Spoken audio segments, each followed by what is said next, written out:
दिल्ली की रानी। एक थी रानी। क्योंकि राजा की मौत एक हादसे में हो गई थी, रानी को ही राज्य संभालना पड़ रहा था। रानी का नाम था रानी रश्मिवती। रानी ईमानदार थी और प्रजा की सेवा में लगी रहती थी। एक दिन उसके दरबार में 3 नौजवान आए, रमेश, सुरेश और दिनेश। कहो, क्या सहायता कर सकती हूँ मैं तुम्हारी? हम आपके दरबार में काम करना चाहते हैं ताकि जनता की सेवा कर सके। लेकिन अभी तो तुम्हारी उम्र बहुत छोटी है। तुम लोगों को तो अभी अपनी पढ़ाई पर ध्यान देना चाहिए। हमारा मन पढ़ाई में नहीं लगता। माता पिता को लगता है कि हम किसी के लायक नहीं है और हम साबित करना चाहते हैं कि हम लायक हैं। उत्साह बहुत अच्छा है, मगर अभी उम्र कच्ची है तुम लोगों की। अरे उम्र से क्या होता है रानी जी? शास्त्रों में लिखा है कभी किसी के ज्ञान को उसकी उम्र के आधार पर नहीं देखना चाहिए। बात तो सही है तुम्हारी। और अगर सच में तुम अगर ये संकल्प करके आए हो कि तुमको यहाँ काम करना है, तो पहले परीक्षा देनी पड़ेगी। 3 परीक्षा, एक शारीरिक परीक्षा, एक बुद्धि की परीक्षा और एक देशभक्ति की परीक्षा। और ये क्या है? वो मंत्री महोदय तुम्हें समझा देंगे। हमारे पास समय नहीं है। अगर तुम लोग तैयार हो तो बताओ। हाँ हाँ, हम तैयार है किसी भी परीक्षा के लिए। मैं भी तैयार हूँ कुछ भी कर गुजरने के लिए। तो ठीक है मंत्री जी, आप इन तीनों की परीक्षा कल से ही शुरू कर दीजिए। जो आ गया रानी साहिबा। अगले दिन से ही तीनों की परीक्षा शुरू हो जाती है। पहले शारीरिक परीक्षा, यानी किस में कितना है दम, ये देखेंगे हम। क्योंकि शरीर में दम होगा तभी तो प्रजा की सेवा में दम लगा पाओगे। हमें क्या करना होगा?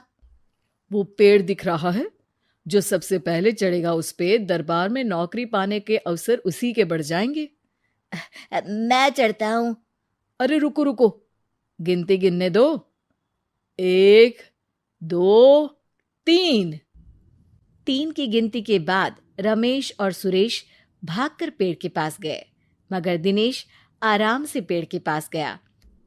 जैसे ही रमेश और सुरेश आधे पेड़ तक चढ़ गए, दिनेश ने उन दोनों की टांग पकड़ के उन्हें नीचे गिरा दिया और खुद पेड़ पर चढ़ गया।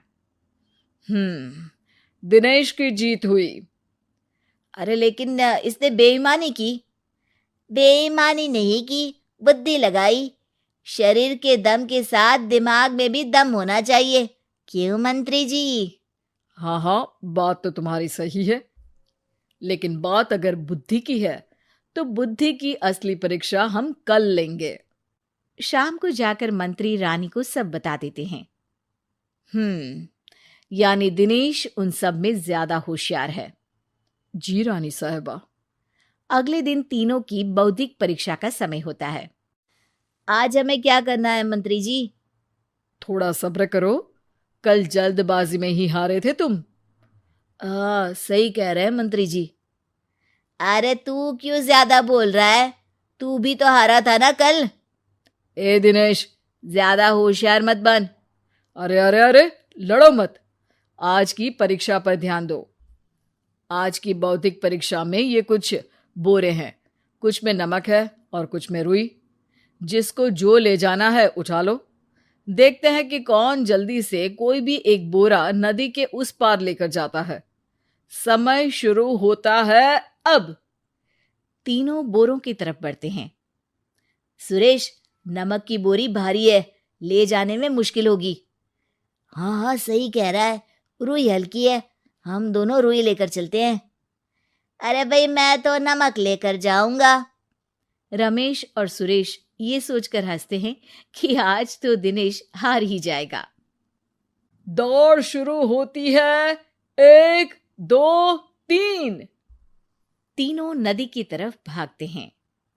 रुई में वजन कम होने के कारण रमेश और सुरेश आगे निकल जाते हैं और दिनेश थोड़ा पीछे। पर जैसे ही वो सब नदी में जाते हैं, दिनेश की बोरी का नमक गलने लगता है और वजन कम हो जाता है, जबकि रमेश और सुरेश की रुई में पानी भर जाता है और बोरी का वजन बढ़ जाता है। अरे ये इतनी भारी क्यों हो गई रमेश? अरे मुझे क्या पता, शायद जादुई बोरी है। अरे लगता है कि हम बेवकूफ बन गए। बने नहीं हो, तुम हो ही बेवकूफ। इतना तो पता होना चाहिए कि पानी में नमक गल जाएगा। दिनेश का पूरा नमक गल जाता है और बोरी खाली हो जाती है। वो जल्दी से रेस पूरी कर लेता है। इस परीक्षा के विजेता भी दिनेश ही हैं। उसने दिमाग लगाकर दिखा दिया कि वो बौद्धिक परीक्षा में भी रमेश और सुरेश से आगे है। अब कल तुम्हारी देशभक्ति की परीक्षा होगी, जो स्वयं रानी मां लेंगी। रात को फिर मंत्री रानी के पास जाकर बता देते हैं कि आज की परीक्षा में कैसे दिनेश ने अक्लमंदी दिखाई और बौद्धिक परीक्षा में भी उसी की जीत हुई। अरे वाह, दिनेश तो हमारे बहुत काम आ सकता है। हम उत्साहित हैं कल की परीक्षा के लिए। वो तो ठीक है रानी साहिबा, लेकिन हमने सुना है कि पड़ोसी राज्य का राजा आकाशदीप हमारे राज्य की सीमा में घुसपैठ कर रहा है। ये तो चिंता की बात है। हमें जल्द ही कुछ करना चाहिए। अगले दिन रमेश, सुरेश और दिनेश अपनी आखिरी देशभक्ति की परीक्षा के लिए दरबार में आते हैं। प्रणाम रानी साहिबा। नमस्कार रानी जी। प्रणाम रानी माँ। हमने तुम्हारी परीक्षा पर गौर किया। दिनेश आगे हैं। हम तुम तीनों में से किसी दो को ही दरबार में काम दे सकते हैं। किसी एक को आज जाना होगा। तो देशभक्ति की परीक्षा के लिए तैयार हो? पूरी तरह से। मैं तीनों से एक ही सवाल करूंगी। जिसका जवाब सबसे सही लगेगा उसे तो नौकरी मिल ही जाएगी। फिर दूसरे सबसे सही जवाब देने वाले को भी काम मिलेगा। आप लोगों का समय शुरू होता है अब। ज्यादा सोचने का समय नहीं होगा। जो मन में पहली बात आए उसका जवाब दे। तो सवाल यह है कि तुम इस मिट्टी के लिए क्या कर सकते हो? मैं इस मिट्टी को साफ रखूंगा। यहाँ के लोगों के भोजन की कमी को मैं पूरी करूंगा। मैं यहाँ के लोगों को गले लगा लगा के उनको खुशी दूंगा रानी माँ, और गरीबों के लिए घर बनवाऊंगा। मैं इस मिट्टी के लिए किसी की जान भी ले सकता हूँ रानी माँ। मंत्री, दिनेश को एक तलवार दो। जी रानी जी।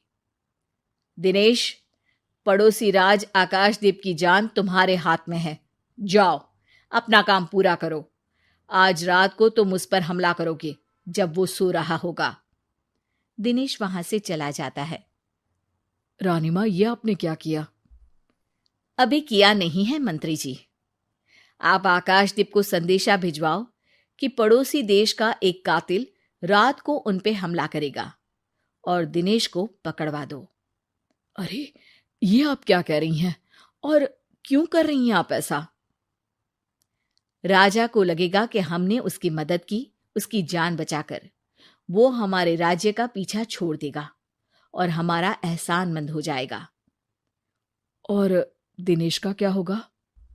इस राज्य को दिनेश जैसे शातिर और लड़ाकू लोगों से ज्यादा जरूरत है, ऐसे लोगों की जो लोगों को खाना खिलाने की और खुश करने की बात करे। और ये गुण सुरेश और रमेश में है। इन्हें नौकरी दे दो।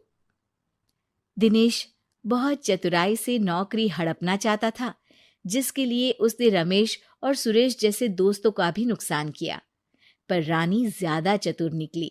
उसने एक तीर से दो निशाने लगाए। दिनेश जैसे खूंखार युवक को राज्य से बाहर करवा दिया और पड़ोसी राजा आकाशदीप को अपना एहसानमंद कर लिया। पूरा दरबार रानी की जय जयकार कर रहा था।